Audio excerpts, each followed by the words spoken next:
नरेंद्र सभी को। मेरी आवाज आ रही है ना? जी, आ रही है। जय हाँ जी। जी, आ रही है। मंगलम भगवान वीरो मंगलम गौतम गणी मंगलम कुंद कुंदाद्यो जैन धर्मोस्तु मंगलम।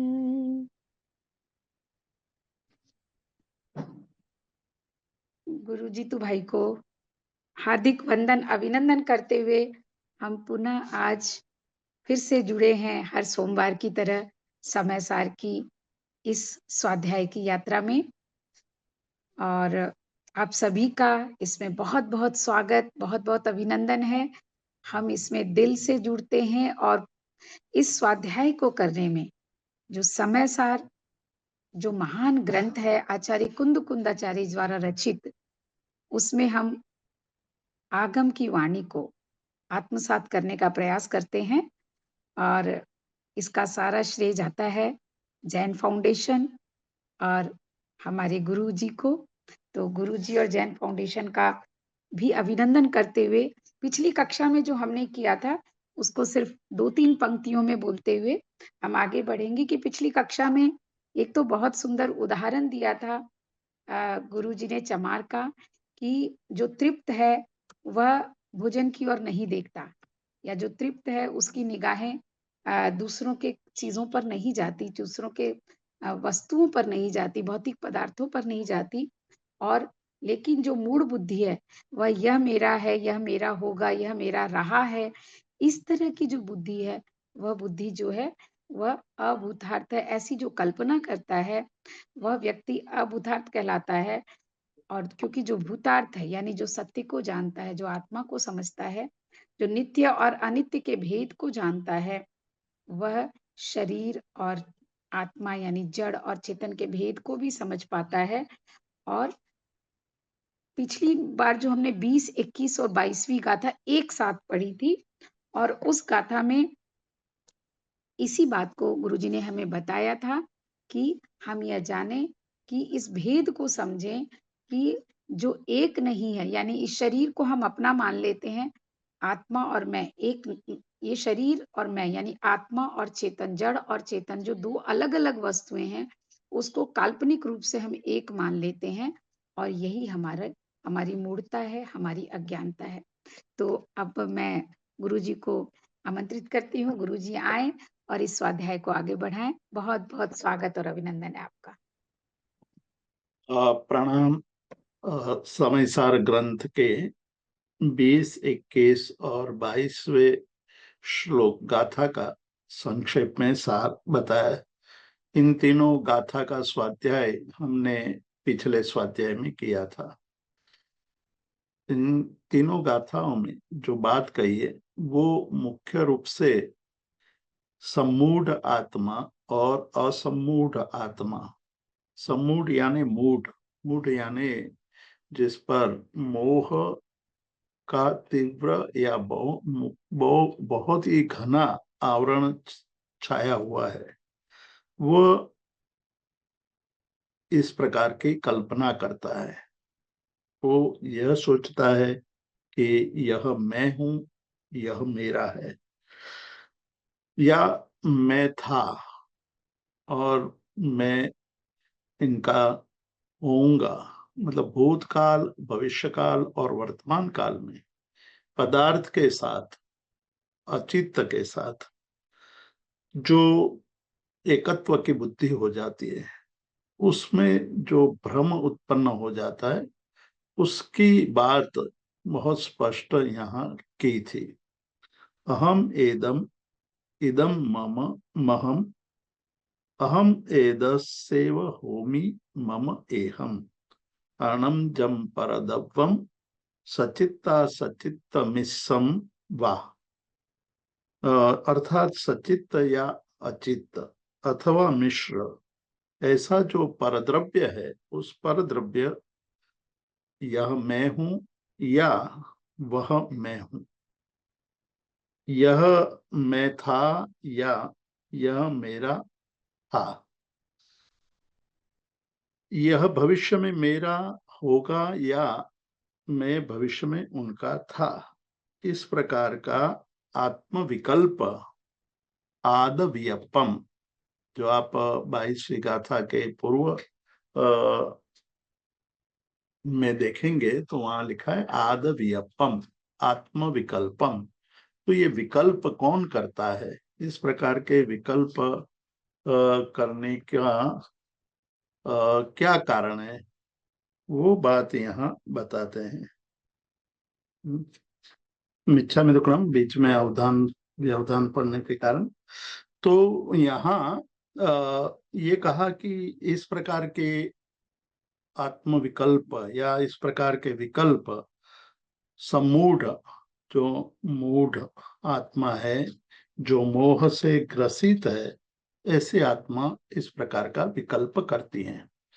दूसरी बात ये भी कहा कि जो भूतार्थ को जानता है, जो असम्मूढ़ है, जिसमें से मोह का आवरण वो निकल गया है, प्रतिबुद्ध है, मतलब प्रतिबुद्ध हो चुका है, प्रतिबोधित हो चुका है, ऐसे जीव को इस प्रकार का विकल्प नहीं होता है। ये 3 गाथा का सार था। अब हम आज आगे की गाथा का स्वाध्याय प्रारंभ करेंगे। अन्नान मोहिद मदी मज्जमीणं भवति पुग्गलं दव्वम् बद्धम् अबद्धं च तः जीवो बहुभाव संयुक्तो सवर्णुनान दिठो जीवो उवओग लक्षणो नित्यम् कहसो पुग्गल दव्वी भूदो जम भणसी मज्जमीणम् जदि सो पुग्गल दव्वी बुधो जीवत्तमागदम इदरम सो तो सतो वुत्तुम जे मज्जमीणम पुग्गलम दव्वम। गाथा का पहले हम अर्थ सुनेंगे, फिर उसके बाद उसके विस्तार का चिंतन करेंगे। अन्नाण मोहिद मदी, अज्ञान से मोहित जिसकी मति है। अज्ञान, जो ज्ञान,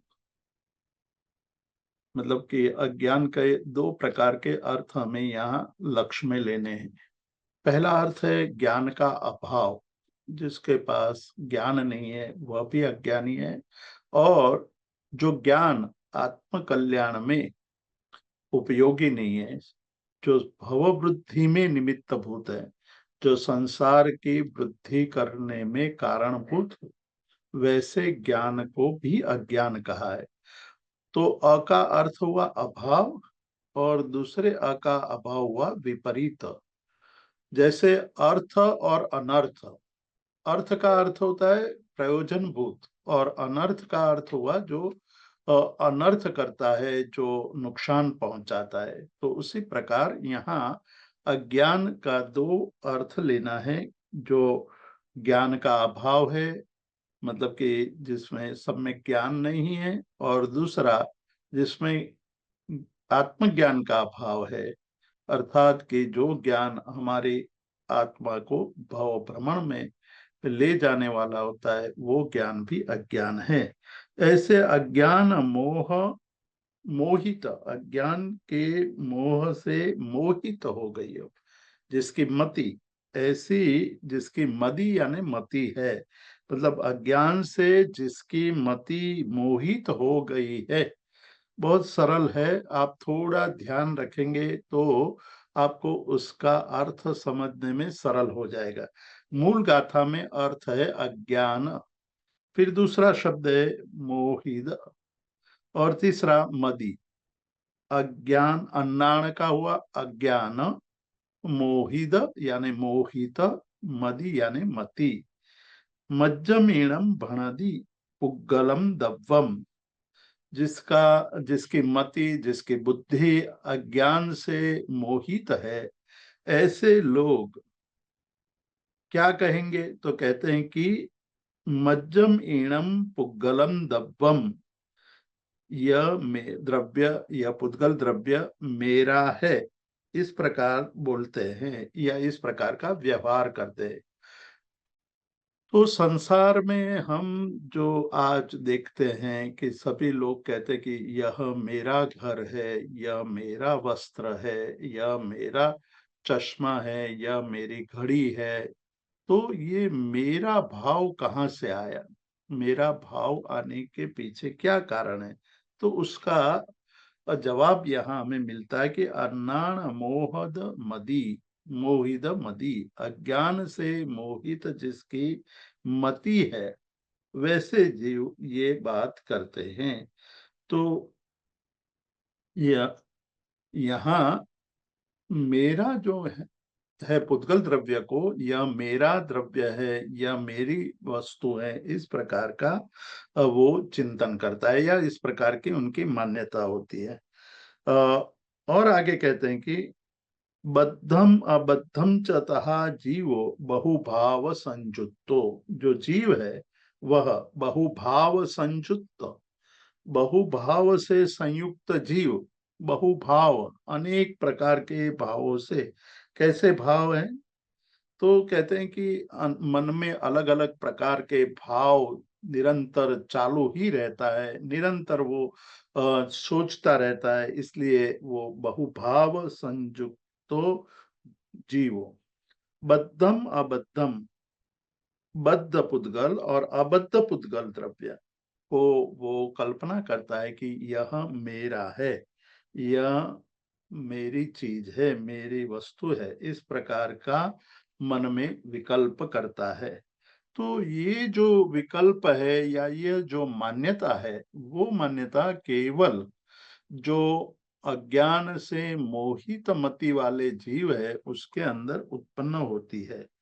अब आगे दूसरी गाथा में यानी कि 24वीं गाथा में बताते हैं कि सवर्णु नाण दिठो जीवो वोग लक्षणों निचम। अब कहते हैं कि सर्वज्ञ ज्ञान में जो देखा गया है वो क्या है? सर्वज्ञ के ज्ञान में, सर्वज्ञ यानी जो जगत के सभी पदार्थों का, सभी जीवों का, सभी द्रव्यों का, सभी पर्यायों का, सभी कालों का जिनको ज्ञान है वो सर्वज्ञ है। तो ऐसे सर्वज्ञ क्या कहते हैं कि जीवो कैसा है? उपयोग लक्षणों, उपयोग लक्षण है, मतलब कि जीव का एकमात्र लक्षण है वो है उपयोग। तो उपयोग लक्षण वाला जीव ये कह सो पुद्गल दव्वी भूदो, वो पुद्गल द्रव्य भूत कैसे हो सकता है? लक्षण तो उसका उपयोग, जीव का लक्षण उपयोग है, जैसा कि हमने तत्वार्थाधिगम सूत्र में भी पढ़ा है। वहां भी कहा कि जीव का लक्षण उपयोगो लक्षणम, उपयोग ही जीव का लक्षण है। तो उपयोग यानी कि जानना, तो जानना जो उपयोग ज्ञानात्मक है जीव, वो यह कैसे कह सकता है कि यह पुद्गल द्रव्य मेरा है? तो इसलिए कहते कह सो कथम स पुद्गल द्रव्य भूतो, पुद्गल द्रव्य भूत कैसे हो गया? जम भणसी मज्जमीणम, के वो यह मानने लगता है कि यह मैं हूँ, ये मैं हूँ, ऐसा कैसे मानने लगता है? अब आगे कहते कि जदि सो पुद्गल द्रव्य भूदो जीवत्तम आगदम इदरम। तो यदि वो पुद्गल द्रव्य मेरा है ऐसा मानता है तो वो पुद्गल द्रव्य रूप हो जाता है, तभी वो मानता है कि यह मेरा है। और जो इतर है, मतलब इतरम, इदरम यानी इतरम, इतरत, वह जो पुद्गल है वो जीवत्व को प्राप्त हो गया। तो सतो सत्तो गुत्तुम जे मज्जमीणम पुद्गलम दब्बम, यह पुद्गल द्रव्य मेरा है ऐसा कहने के उनमें सामर्थ्य आ सकती है, अन्यथा नहीं आ सकती है। तो यहाँ पुद्गल द्रव्य को खुद का मान लेना मेरा मान लेना उस विषय में कुंदकुंदाचार्य ने बहुत महत्व की बात यहाँ हमारे सामने रखी है, और उसको और अच्छी तरह समझाने के लिए अमृत चंद्राचार्य ने आत्मख्याति टीका में एक बहुत ही सुंदर दृष्टांत दिया है। किंतु उसके पहले, उस पर आए उसके पहले यहाँ कुछ हम उसके भूमिका के रूप में कुछ बातें सोचेंगे, तो ये जो हमारा आज का स्वाध्याय है वो सरल हो जाएगा। सबसे पहले तो हमें ये बात ध्यान में रखने की है कि जीव द्रव्य का स्वभाव, यानी कि जीव का स्वभाव है उपयोग, और पुद्गल का स्वभाव अनित्य है। पुद्गल द्रव्य है वो अजीव है, जड़ है। तो जीव कैसे हो सकता है वो, या जीव पुद्गल कैसे हो सकता है? यदि वो ऐसा मानता है कि यह पुद्गल मेरा है या पुद्गल द्रव्य मेरा है, ऐसा कहने का मतलब क्या है, उसको सैद्धांतिक दृष्टि से बताने की यहाँ बात की है। किंतु उसके पहले कि जब हम आध्यात्मिक ग्रंथों का स्वाध्याय करते हैं, आध्यात्मिक ग्रंथों को गहराई से पढ़ने की कोशिश करते हैं, तो एक बात बहुत बार कही गई है कि तुम बुद्ध बनो, मतलब तुम जग जाओ, तुम ज्ञान प्राप्त करो। आत्मा को कहते हैं कि भाई बुद्ध बनो। जैसा हमने पिछली बार चंड कौशिक का दृष्टांत लिया था कि श्रमण भगवान महावीर ने चंड कौशिक को कहा था कि बुझ बुझ चंड कौशिका, हे चंड कौशिक, तू बोध प्राप्त कर, बूझ, तू जान, तुम सम्यक रूप से जानने की कोशिश करो कि मेरा स्वरूप क्या है। एक बार स्वरूप का बोध हो जाएगा तो फिर बहुत सारी समस्याओं का अंत आ जाएगा। इसलिए श्रीमद जी ने भी आत्मसिद्धि शास्त्र के प्रथम गाथा में ही कहा कि जे स्वरूप समझा वीण्या पाम्यो दुख अनंत, समझा व्यूते पद नमो श्री सदगुरु भगवंत। जे स्वरूप समझा बिना, मतलब जिसके स्वरूप को समझे बिना मैं अनंत दुख को प्राप्त हुआ हूं, मतलब इतने समय से मेरा कल्याण नहीं हो पाया है, इतने समय से मैं संसार में भटक रहा हूं, उसका कारण क्या? तो कहे कि मैं समझ ही नहीं पाया हूं, मेरे स्वरूप को नहीं समझ पाया हूं। तो ये समझ क्या है, किसको समझना है और उसको कैसे समझा जा सकता है, उसकी बात यहाँ इस 3 गाथाओं में कही गई है। तो हमें थोड़ा विचार करना पड़ेगा कि सूत्रकृतांग सूत्र में श्रमण भगवान महावीर ने कहा कि भाई एक तो मनुष्य भव अत्यंत दुर्लभ है। बहुत पुण्य का जब समूह इकट्ठा होता है तब मनुष्य भव प्राप्त होता है, और मनुष्य भव में भी ज्ञान की प्राप्ति और दुर्लभ है।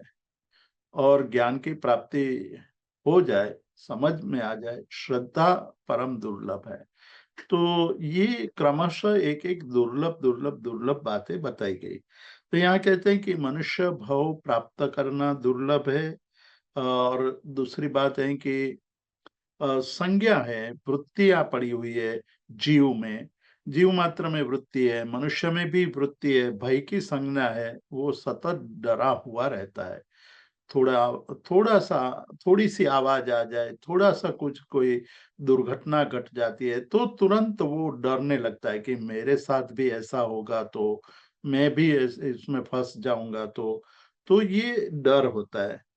आप लोगों को मतलब पता होगा कि अभी साइबर क्राइम का जो एक बहुत बड़ा प्रपंच चल रहा है, उसके मूल में यदि कोई हो तो एक तो भय पड़ा हुआ है कि कहीं मैं फंस गया तो ये जो जीव है भय से ग्रसित है, और भय से घिरा हुआ होने के कारण उसको ज्ञान प्राप्ति में विलंब हो रहा है, और अज्ञान होने के कारण सद विवेक नहीं होता है, मतलब कि सम्यक विवेक, अज्ञान से भरा पड़ा है। ये जीव के ऊपर अज्ञान के बादल छाए हुए हैं, बहुत बड़े अज्ञान के बादल छाए हुए हैं, इसलिए उनको ये विवेक का पता ही नहीं है कि विवेक क्या है। इसलिए कहते हैं कि विवेक भी दुर्लभ है।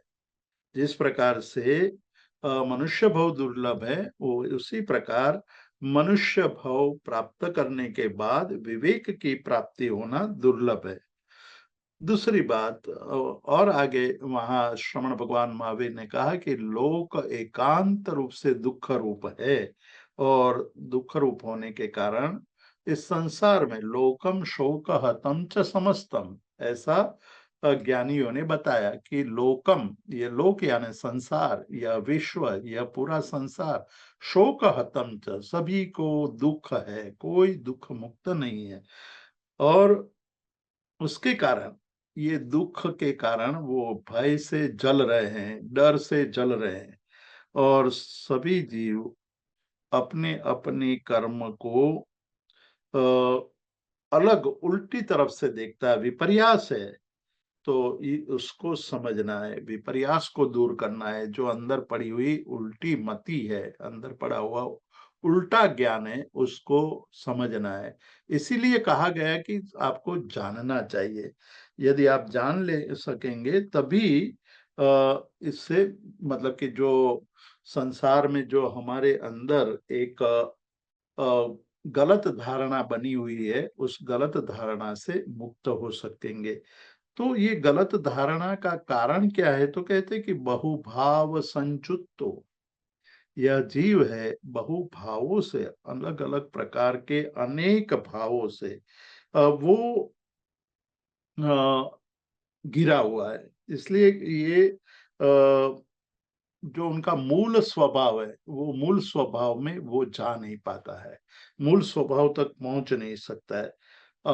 अमृत चंद्राचार्य टीका में कहते हैं कि संयोग वशात विचित्राश्रयोपरक्त, संयोग वशात मतलब ये अलग अलग प्रकार के संयोग संसार में है जीव, तो जीव को अनेक प्रकार के अलग अलग संयोगों से पसार होना होता है। कभी सुख के संयोग होते, कभी दुख के, कभी शोक के, कभी वियोग के, कभी संयोग के, अनेक प्रकार के संयोग के वश से वो उपरक्त, मतलब उससे वो घिरा हुआ है, उसके ऊपर छाया हुआ है। उपरक्त एक बहुत अच्छा शब्द है। वो खुद का रंग नहीं है, दूसरे से लाया गया रंग है। और उसके लिए दृष्टांत दिया है अमृतचंद्राचार्य ने स्फटिक का, कि स्फटिक का रत्न है जो ट्रांसपेरेंट होता है, जो हम आर पार देख सकते हैं उसको, एकदम ट्रांसपेरेंट होता है स्फटिक का। लेकिन स्फटिक के पीछे किसी रंग का फूल रख दिया जाए, मतलब लाल रंग का फूल रख दिया जाए, तो वो स्फटिक हमें लाल दिखाई देगा, और नीले रंग का फूल रख दिया जाए तो वो स्फटिक हमें नीला दिखाई देगा। वो जो रंग दिखाई दे रहा है, वो रंग स्फटिक का खुद का नहीं है, वो उपरक्त है, बाहर से आया हुआ है। बाहर से आए हुए रंग से वो स्फटिक अलग अलग रंग का दिखाई देता है। उसी प्रकार कर्मों से उपरक्त होकर के संयोग वशात, कर्मों के कारण वो जो अपना स्वभाव है वो भूल चुका है, स्वभाव को छोड़ चुका है, एक तरफ भूल गया है।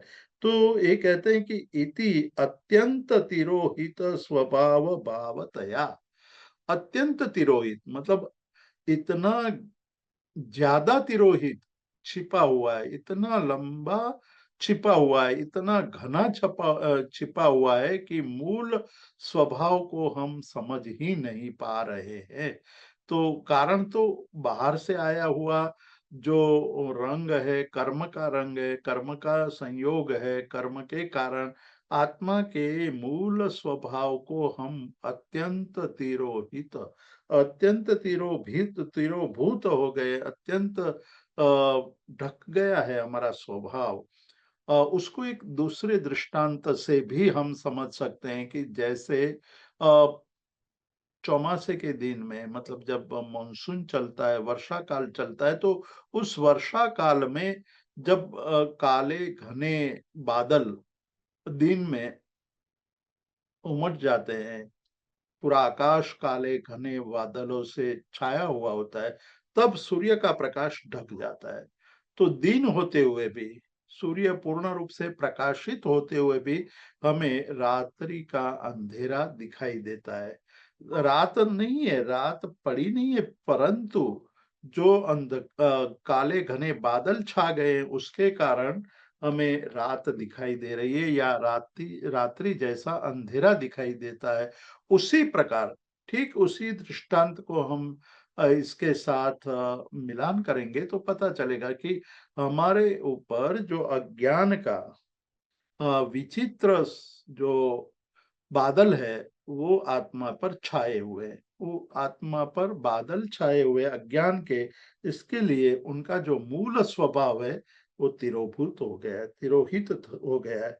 और इसके लिए और भी एक बहुत ही बड़ी बात कही है कि क्या हो गया है। अस्त अस्तमित समस्त विवेक ज्योति, मतलब कि जो विवेक ज्योति है, जिसके पास उपयोग है, यानी मतलब कि उपयोग तो है लेकिन हमारा उपयोग तो अभी ढका हुआ है, पुद्गलों के कर्म पुद्गलों से ढका हुआ है, इसलिए हम वास्तविक तो देख नहीं पाते हैं। तो यहाँ कहते हैं कि अस्तमित समस्त, संपूर्ण रूप से समस्त विवेक ज्योति ही, जितनी भी विवेक ज्योति थी वो सारी विवेक ज्योति अब ढक चुकी है। ढक चुकी है मतलब कि विवेक पूर्ण उनके अंदर व्यवहार ही नहीं है। तो इसके कारण वो क्या करता है कि स्वयं अज्ञानेन विमोहित हृदयो, स्वयं वो अज्ञान से विमोहित हृदय वाला, मतलब उसके अंदर अज्ञान के कारण विमोहित यानी विपरीत ज्ञान हो चुका है, वो सही ज्ञान क्या है उसको पता नहीं है, ऐसे हृदय वाला भेदम अकृत्वा, भेद को नहीं करता हुआ, मतलब भेद क्या है, जीव क्या है, अजीव क्या है, उसका भेद करना, वो भेद नहीं कर सकता। तान एव अस्वभाव भावान कुर्वाण, मतलब वह अस्वभाव भाव को करता हुआ क्या करता है, जो उनका मूल स्वभाव नहीं है, जीव का मूल स्वभाव नहीं है, फिर भी वो स्वभाव को स्वीकृत करता हुआ कहता है कि पुद्गल द्रव्यम मम, यह पुद्गल द्रव्य मेरा है। इदम अनुभवति किल प्रतिबुद्धो जीव, इस प्रकार का वो जीव अनुभव करता है कि पुद्गल द्रव्य मेरा है। क्यों क्यों ऐसा करता है, तो कहते हैं कि अप्रतिबुद्ध, अप्रतिबुद्ध जीव जो है, जिसको जिसको ज्ञान नहीं हुआ है, वह जीव ऐसा करता है। तो जो सूत्रकृतांग सूत्र में श्रमण भगवान महावीर ने जो बात कही वो बहुत महत्वपूर्ण है कि तुम बोध प्राप्त करो, सबसे पहले जागो, जागोगे तो पता चलेगा कि क्या है। जब तक दृष्टि खुलेगी नहीं तब तक आप क्या सामने है उसका बोध प्राप्त नहीं कर सकते हो। तो यहाँ दो बातें मुझे आपके सामने रखनी है। एक बात है आनंद घन जी महाराज की, जो अध्यात्म योगी थे और बहुत बड़े पहुंचे हुए संत थे। उन्होंने अलग अलग भगवान के, मतलब 24 तीर्थंकरों के 24 भक्ति गीतों की रचना की, जिसको स्तवन कहते हैं। भगवान के गुणों का वर्णन करते हुए, भगवान के गुणों की स्तुति करते हुए उन्होंने स्तवन की रचना की है। उसमें वो कहते हैं कि प्रवचन अंजन जो सदगुरु करे, देखे परम निधान। प्रवचन रूपी अंजन, जो अंजन आंख में जब हम लगाते हैं तो आंख की ज्योति निर्मल हो जाती है। जो आंख पर पटल आ जाते हैं, उस पटल को दूर करते हैं तो आंख निर्मल हो जाती है, और निर्मल होने के कारण हम वस्तु को सही रूप में देख सकते हैं। तो कहते कि यदि प्रवचन रूपी अंजन, ज्ञान रूपी अंजन हमारे गुरु हमारी आंखों पर करते हैं तो देखे परम निधान, तब वो अपने अंदर पड़े हुए उत्कृष्ट कोटि के निधान को, मतलब संपत्ति को वो देख सकता है। आज तक नहीं देखा है हमने, आज तक हमें पता भी नहीं है। हमारे पास परम निधान होते हुए भी, मतलब कि बहुत बड़ी संपत्ति के हम मालिक होते हुए भी, हम अपने स्वरूप को नहीं जानने के कारण अंदर पड़े हुए निधान को हम देख नहीं पाते हैं। स्वयं सब कुछ है, स्वयं में सब कुछ पड़ा हुआ है, फिर भी परंतु कहते हैं कि यदि गुरु सदगुरु मिल जाए, सदगुरु के कारण हमारे अंदर प्रवचन रूपी अंजन यदि हमें आंचते हैं, प्रवचन रूपी अंजन हमारी आंखों में लगाते हैं, तो हमें परम निधान दिखाई देने लगता है। अब कहते हैं कि आप थोड़ा और आगे बढ़िए। कहते हैं कि यदि आप हृदय नयन निहाले जगधनी, हृदय की आंखों से, हृदय की आंखों मतलब आंतर चक्षु, अंदर की चक्षु से, एक तो हमारी चमड़ी की आंख है और दूसरी अंतर चक्षु है। यदि हम अंतर चक्षु से देखेंगे तो जो महिमा है वो मेरु समान है, महिमा अपार है। हम आंखों, चमड़ी की आंखों से जगत को देखते हैं, उसी से उनका मूल्यांकन करते हैं, उसी से हम लेती देती करते हैं, तो हमें वस्तु के सही स्वरूप का बोध नहीं होने के कारण हम दुखी होते हैं। तो यहाँ कहते हैं कि यदि हमारे अंदर ज्ञान खुल जाए, हमारे जागृत हो जाए, तो पहले जो यहाँ कुंद कुंदाचार्य जी ने कहा था कि अन्नाण मोहित मदी, हाँ, अज्ञान से मोहित जो मति है वो मति नष्ट हो जाएगी। मतलब कि अंजन हमारे अंदर आंच दिया जाए, अंजन लगा दिया जाए आंखों में, तो प्रवचन रूपी ज्ञान रूपी अंजन, वो ज्ञान रूपी अंजन, आगम रूपी अंजन यदि हमारे ऊपर लगाया जाता है तो हमारी आंखें, अंतर चक्षु खुल जाती है। अंतर चक्षु खुलती है तो हमें बहुत बड़ा निधान दिखाई देने लगता है। और यहाँ एक जो टीका में कही गई है, आत्मख्याति टीका में, वो बात को हमें थोड़ा ध्यान में लेना है कि हम लोग जो अभी व्यवहार कर रहे हैं, हमारे अंदर जिस प्रकार की भावनाएं पड़ी है, उसका मूल कारण कोई हो तो वो मूल कारण है कि हम अपने स्वभाव को समझ नहीं पाए। अपना स्वभाव क्या है वो हमें पता नहीं है, वो अत्यंत तिरोहित हो चुका है, और जो हमारी विवेक ज्योति है वो अस्त हो चुकी है, समाप्त हो चुके हैं। विवेक ज्योति का प्रभाव न होने के कारण, तो कहते हैं कि स्वयं अज्ञानेन विमोहित हृदय, खुद ही अज्ञान से मोहित है, खुद ही को पता नहीं है कि मैं क्या हूँ। एक बहुत ही रोचक दृष्टांत यहाँ हमें, उसके प्रसिद्ध दृष्टांत है, आप सभी लोगों ने सुना भी होगा, फिर भी यहाँ प्रसंगवश उनकी बात करना आवश्यक है कि एक मूर्ख लोगों का टोला, मूर्ख लोगों का समूह था। वो 10 लोग निकले थे घूमने, और जब गिनती की थी तब 10 लोग थे। फिर वो जंगल से गुजरते हुए पार करके निकले तो सभी लोगों ने कहा कि पहले हम पक्का कर ले कि हम 10 लोग है कि नहीं, हम कहीं कुछ भूल तो नहीं गए हैं ना। जैसे हम सामान रखते हैं का ट्रेन में, फिर हमारा जो डेस्टिनेशन होता है वहां स्टेशन पर उतरते हैं, तो उतरते वक्त हम सामान की गिनती करते हैं कि हम इतने नंग लेकर चले थे घर से, वो उतने नंग आ गए कि कहीं छूट तो नहीं गया है। उसी प्रकार ये जो 10 आदमी थे वो महामूर्ख थे, वो गिनती करने लगे कि कहीं कोई छूट तो नहीं गया है, बाद में बहुत हमें उनको खोजना पड़ेगा, अभी तो हम लोग बहुत नजदीक में है, अभी अभी जंगल खत्म हुआ है, तो अभी हम गिनती कर ले। तो गिनती करने लगे। गिनती करते हैं तो पता चलता है कि 9 ही लोग हैं, 10वां कहीं गायब हो गया है। तो दूसरे ने कहा नहीं भाई, तुम्हारी गिनती बराबर ठीक नहीं है, मैं गिनता हूँ। उसने गिनती की, वो भी कहता है कि 9 ही लोग हैं। सभी लोगों ने गिनती की, सभी लोगों के सामने ये बात आई कि भाई 9 ही लोग हैं, 10वां कहाँ गया। तो सब रोने लगे कि भाई 10वां कहीं दिखाई नहीं देता है, और रोने लगे।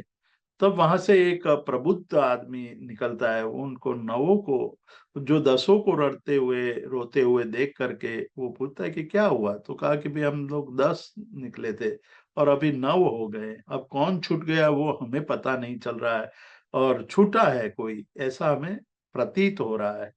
तो उन्होंने कहा कि भाई तुम लाइन में खड़े रहो, मैं गिनता हूँ। लाइन में उनको खड़ा कर दिया, गिनती की, 1 2 3 4 5 6 7 8 9 10, 10 हो गए।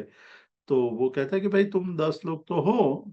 तो 10 लोग खुश हो गए, कहा कि भाई ये अच्छा हुआ कि हम 10 लोग यहाँ यही हैं। यही गलती हम लोग करते हैं कि जब हम ज्ञान की बात करते हैं तो दूसरे को ही हम नजर में लेकर के बात करते हैं, अपनी खुद की बात कभी करते नहीं है।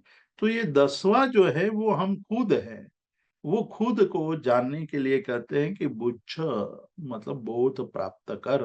वो बोध क्या है, तो कहते हैं कि अन्नान मोहित मदी, जो अज्ञान से मोहित मति है, उसको दूर करना है। वो कैसे दूर हो सकता है, उसकी बात करते हैं। उसके पहले जो टीका में एक और दृष्टांत हमें दिया है अमृत चंद्राचार्य ने, उसकी चर्चा करते कि एक मतलब नमक है, नमक एक पानी के गिलास में डाल दिया जाए तो नमक वाला पानी जो खारा हो जाता है, नमकीन हो जाता है, वो पानी में नमक कहाँ गया वो पता नहीं चलता है, लेकिन पानी का स्वाद बदल जाता है।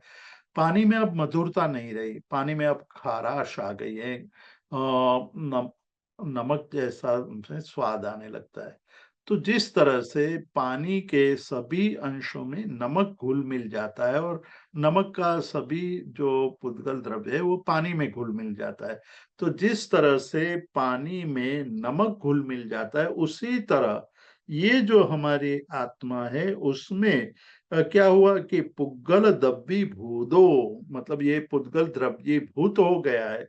जीव के साथ जो पुद्गल मिल गए हैं, उसके कारण वो अपने स्वरूप को भूल चुका है। बद्धम अबद्धम च तहा भाव बहुभाव संयुक्तो, ये बहुभाव से संयुक्त ये जीव है, वो अपने आप को अलग प्रकार से देखने लगता है।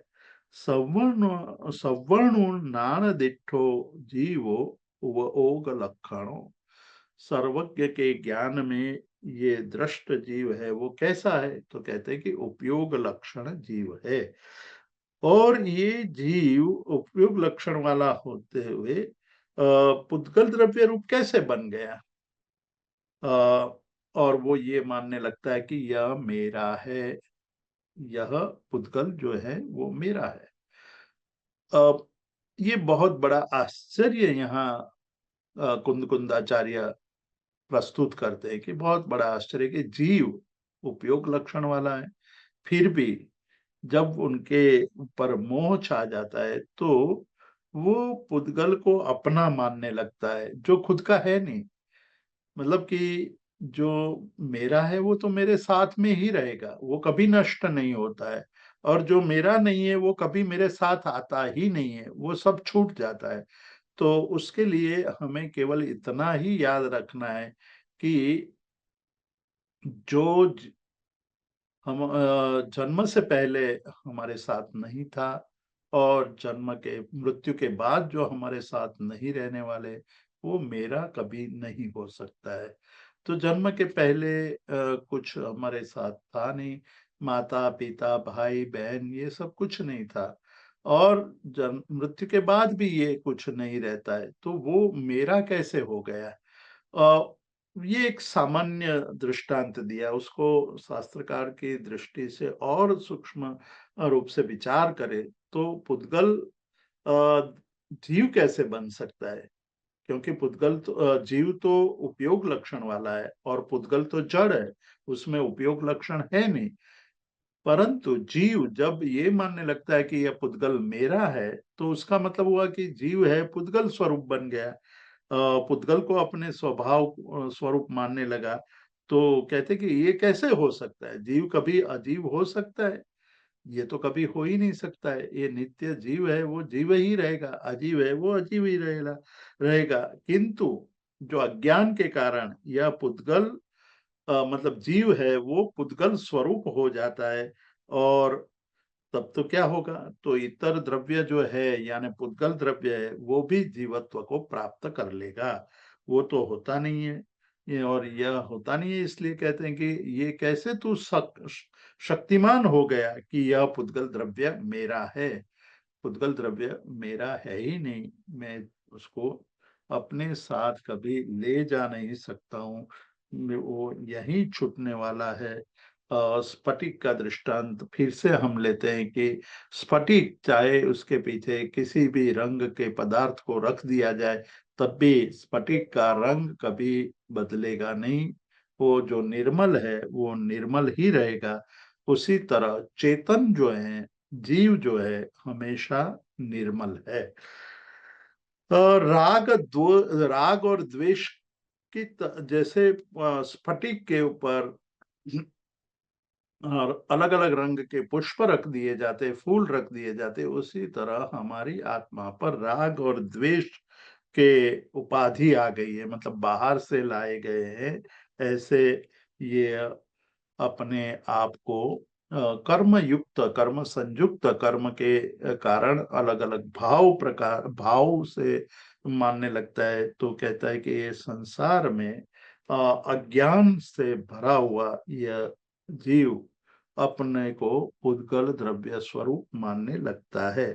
तभी ये जब जीव पुद्गल को अपने स्वरूप मान लेता है और पुद्गल जीव द्रव्य जैसा बन जाएगा, पर वैसा होता नहीं है।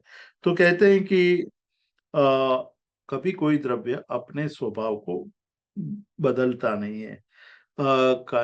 सुवर्ण है, हमेशा सुवर्ण ही रहेगा। मिट्टी है, वो हमेशा मिट्टी ही रहेगी। ऐसा एक नियम, सामान्य नियम है। उसी तरह जब हमारी आत्मा है, वो हमेशा निर्मल और चेतन स्वरूप है। वो पुद्गल द्रव्य के कारण उसमें परिवर्तन नहीं आना चाहिए, परंतु राग और द्वेष की उपाधि, कर्म की उपाधि के कारण वो अपने आप को इस तरह का मानने लगता है। राग और रोष को, द्वेष को वो अपने अंदर अपने स्वरूप को मानने लगता है, मतलब अपना उस स्वरूप को मानने लगता है। तो पर की जो संपत्ति है उसको अपना मानना कहाँ तक सही है? दूसरे की संपत्ति को अपनी संपत्ति मानना उचित नहीं है। द्रव्य की संपत्ति को जीव की संपत्ति मानना वो अज्ञान है। उस अज्ञान को दूर करने की बात कहते हैं। उस अज्ञान को दूर करना है तो हमें जो स्वरूप है, अपने स्वरूप को, अपने मूल स्वभाव को जानने की कोशिश करनी पड़ेगी। इसलिए अमृत चंद्राचार्य कहते कि हे दुरात्मन, कहते कि हे दुरात्मन, मतलब कि जो अविवेकी दुरात्मा है। दुरात्मा शब्द हम व्यवहार में जब प्रयोग करते हैं तो कोई दुष्ट आत्मा के लिए, जो पापी आत्मा है, जो खराब काम करता है, जो अशुभ काम करता है, जो अनीति करता है, उसको दुरात्मा कहते हैं। और शास्त्रों की दृष्टि से जब हम ये सारे पदार्थों को, पर पदार्थों को स्व मान लेते हैं, अपना मान लेते हैं, तब शास्त्रकार कहते हैं कि तुम दुरात्मन हो। तुम्हारा कोई स्वरूप नहीं बन रहा है, और तुम स्वयं क्या कर रहे हो? तुम स्वयं आत्मघाती हो, आत्मपंसन, मतलब आत्मा को स्वयं नष्ट कर रहे हो। ये अज्ञान के कारण तुम क्या कर रहे हो? तो आत्मा का स्वयं घात कर रहे हो। और उसका मूल कारण कोई हो तो अविवेक है। अविवेक को हम समझ लेंगे तो सारी समस्याएं समाप्त हो जाएगी। इसलिए कहते हैं कि तू ये छोड़ दे। ये जो तृष्णा पड़ी हुई है, मेरा मेरा करके तू दौड़ रहा है, भाग रहा है, ये मेरा है, ये मैं हूं, ऐसा जो तेरा मन में विचार है वो सही नहीं है। इसलिए कहते कि जही ही हे, तू उसको छोड़ दे। जही मतलब छोड़ना। जही परम अविवेक घस्म घस्म रस तृणाभ्य व्यहारित्वम। कहते हैं कि तुम ये जब हाथी जब अन्न खाता है तो अन्न के साथ घास भी खा लेता है। तो अन्न के साथ जब तुम तृण भक्षण भी कर लेता है, उसी तरह ये तुम्हें एक बहुत बड़ा अवसर मिला है ज्ञान प्राप्त करने का। उसके उस समय तो अज्ञान का भी भक्षण कर रहा है। तो उस अज्ञान का भक्षण मतलब पशुत्व छोड़ करके मनुष्यत्व को प्राप्त कर। पशु जैसे भोजन के साथ तृण घास को भी खाता है, उसी प्रकार तू ये थोड़ी बहुत ज्ञान की बात करता है, लेकिन ज्ञान की बात करते करते अज्ञान को भी तुम खा लेता है। तो वो तो अज्ञान तुम्हारे स्वयं का घात करने वाला है।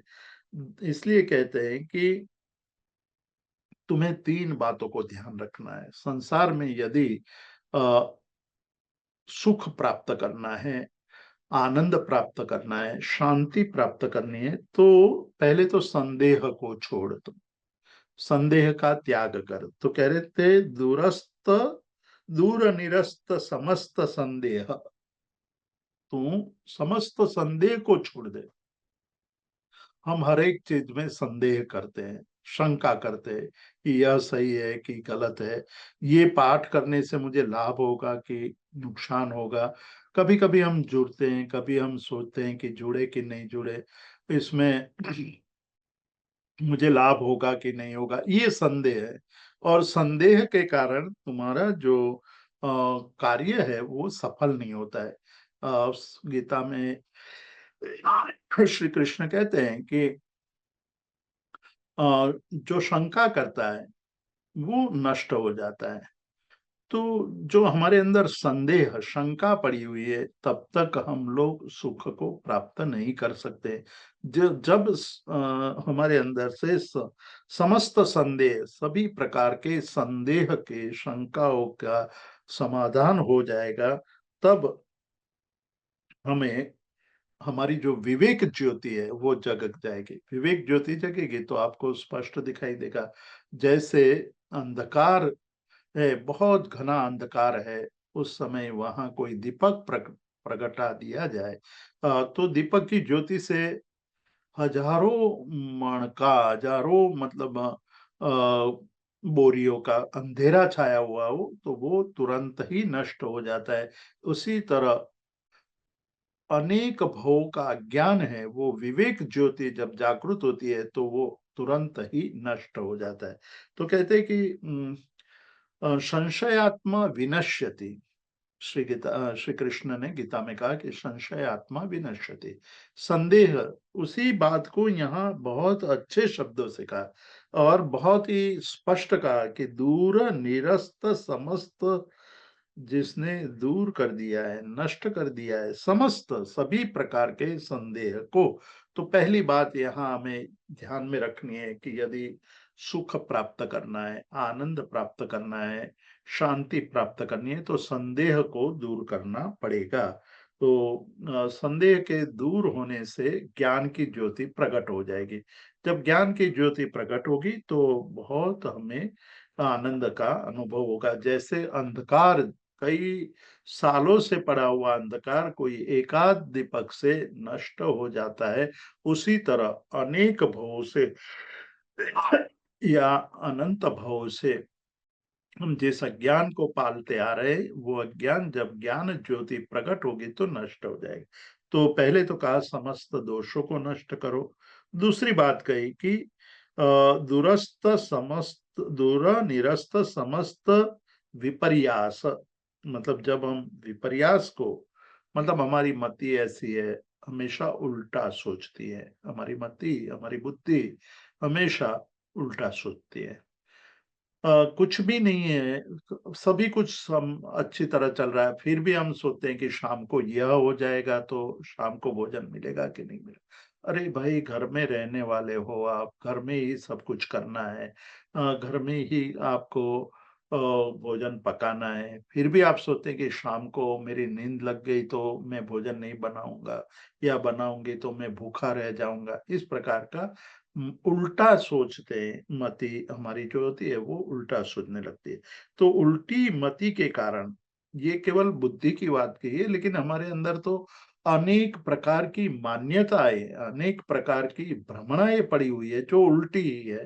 वो विपरीत जो भाव है, विपरीत मान्यता है, उसको हम यहाँ विपर्यास कहते हैं। तो जब तक विपर्यास पड़ा हुआ है, कोई आदमी कोई मिलने आया तो सोचने लगते कि ये आदमी आएगा तो मुझे उनको खिलाना पड़ेगा, या फिर सोचता है कि ये आदमी यहाँ रह जाएगा तो क्या होगा, ऐसा हो जाएगा तो क्या होगा। वो विपर्यास मति के कारण इस प्रकार की मति मान्यता उनको परेशान करती है। और तीसरी बात कह रहे हैं कि दूर निरस्त समस्त संदेह विपर्यास अन्य अनअध्यवसायेन, अनअध्यवसाय मतलब अनिर्णित मति, अनिर्णित, कोई किसी बात का निर्णय ही नहीं करना, सभी बातों को लटकते छोड़ देना, मतलब उस हेय उपाधि तक नहीं पहुंचना, ज्ञेय तक नहीं पहुंचना, सभी जगह पर हम अनिर्णित रहे। तो अनिर्णित रहना, निश्चय न कर पाना भी दुख का कारण है। तो अनिर्णय को जिसने दूर कर दिया है उसकी विवेक ज्योति प्रकट हो जाती है। विवेक ज्योति जब प्रकट होती है तब उनका जो जीव का जो उपयोग लक्षण है वो उपयोग लक्षण प्रकट, मतलब उपयोग लक्षण सार्थक हो जाता है।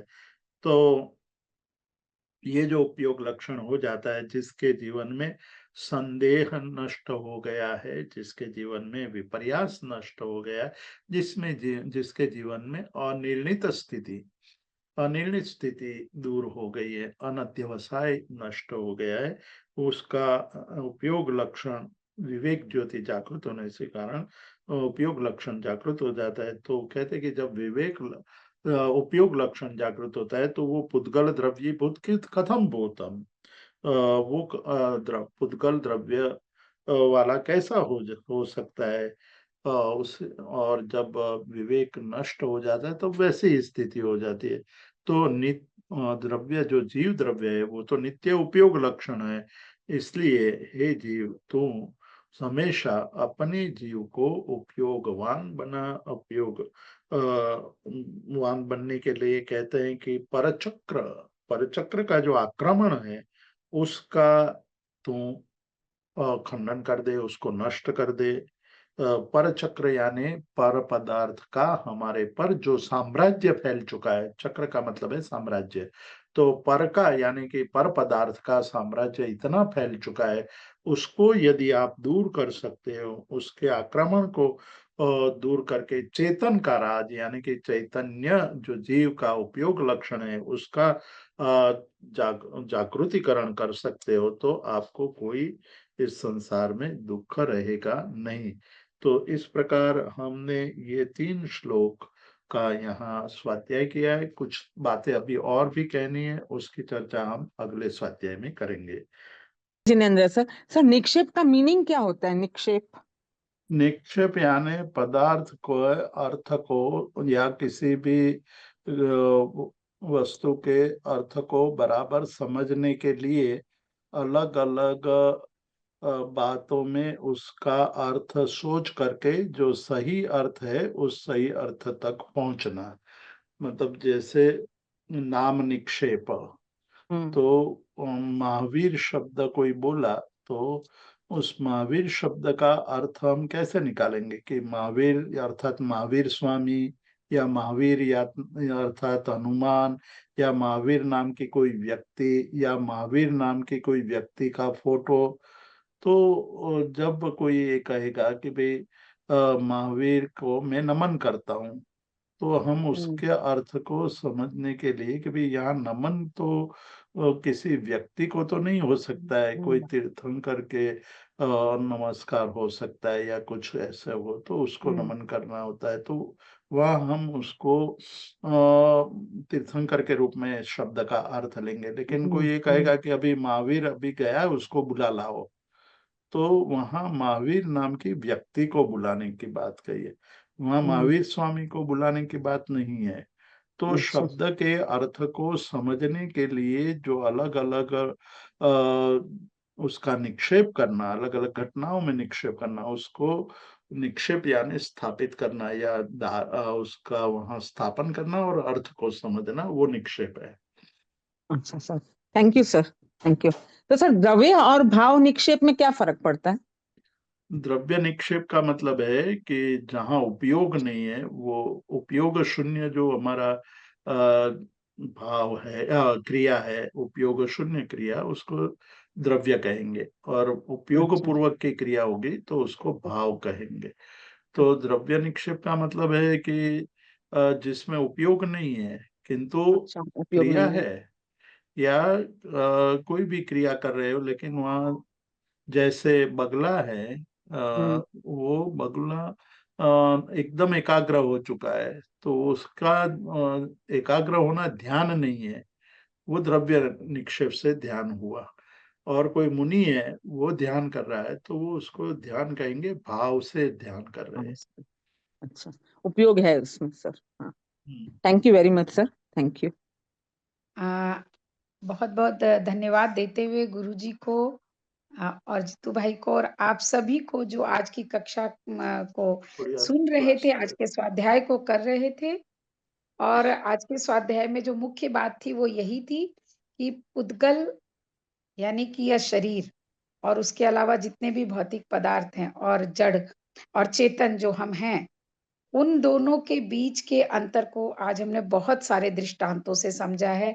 10 मूर्खों की कथा से भी समझा है कि वो बहुत अच्छी बात है कि हम अपने आप को छोड़ देते हैं और हम उन वस्तुओं को अपना कहते हैं जो हम हैं ही नहीं। और उसमें सबसे आसान और सबसे अच्छा जो समझने के लिए है वो ये है कि जो हमारा है वो हमेशा मेरे साथ था, है और रहेगा। और जो हमेशा हमारे साथ न था न रहेगा, अगर आज है भी तो वो हमारा नहीं हो सकता। उस दृष्टि से यह शरीर हमारे साथ न तो हमेशा पहले था, न आगे रहेगा। इसलिए यह पुद्गल है, इसलिए यह हमारा नहीं हो सकता। तो यह जो मेरा और मेरा होने की जो ममत्व की जो बात है पुद्गल के साथ, इसको आज के हमने स्वाध्याय में इन तीनों श्लोकों में समझा है, तीनों गाथाओं में, और आगे इसको और अच्छी तरह से और भी समझेंगे। इसके लिए जैन फाउंडेशन की तरफ से जीतू भाई का हार्दिक धन्यवाद और आभार करती हूँ जो इतना समय देते हैं, और आप सभी के लिए भी, क्योंकि आप सभी के साथ, जब आप सब साथ में हो तभी यह स्वाध्याय भी हो पाता है। तो बहुत बहुत धन्यवाद सभी का। शुभ रात्रि, जय जिनेन्द्र। जय जिनेन्द्र। भाई प्रणाम। प्रणाम।